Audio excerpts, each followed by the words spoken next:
Ben Bayram İbrahimov. Kuzey Makedonya'dan, doğu tarafından geldim. Bu programa davet edildik. Allah razı olsun bizi de davet ettikleri için.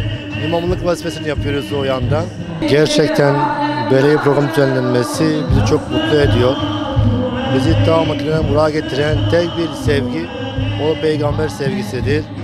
Yani 2 yıl oldu programa katılıyoruz. Bu yıl ise bambaşka bir program. Bir taraftan peygamber sevinci, bir taraftan peygamber aşığı, diğer taraftan ise zulümle karşı karşıya gelen Müslüman kardeşlerimizin Gazze'de, Filistin'deki çektikleri bu zulümler, bir yandan üzüntü duyuyoruz. Allah Celle Şanuhu birliğimizi, beraberliğimizi daim eylesin. Bu zulüme bir an önce dur demesi için Allah'a dua etmemiz gerekiyor. Gerçekten böyle program düzenlenmesi hem dünyada gerekiyor, yalnız Türkiye'de değil de dünyada gerekiyor ki bu zulme dur denmesi ve birincisi olan ise peygamber sevgisi, peygamber aşığı yalnız bir ülkeye olmaması gerekiyor. Benim düşüncem tüm dünyada olması gerekiyor. Allah razı olsun program düzenleyenlerden, Allah razı olsun bizi buraya davet edenlerden. İnşallah görüşmek üzere. Esselamu Aleyküm. Bismillahirrahmanirrahim. Benim adım Muhammed Necaşi. Habeşistan'dan, Etiyopya'dan gelmiştim. Buraya yüksek lisans yapıyorum. Uluslararası İlişkiler bölümünde.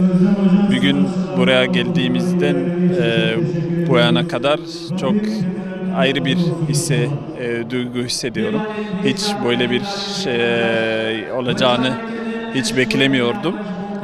Ancak şehitlerin emiri olan Peygamberimizin doğunu tezkira yapmak amacıyla bir de onun siyerini bir de onun güzel sözleriyle, güzel şeyleriyle onu anlatarak güzel bir vakit geçiriyoruz.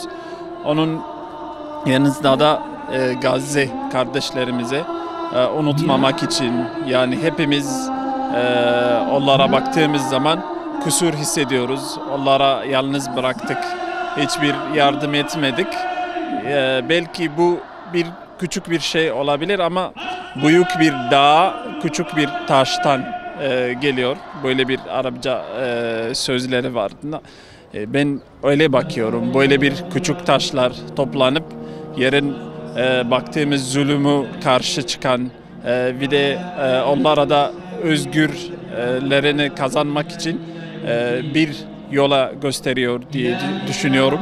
Biz elimizde hiçbir şey yok demeden, yani dualarımızdan onların takip etmek olsun, yani bir kuruş olsun yardımlarımıza onlara katılmak amacıyla her şeyden sadakat var, yani ilimimizden, paramızdan, vakitimizden, gücümüzden hep onlara yandaş olmak, şehitlerimize hep dua etmek.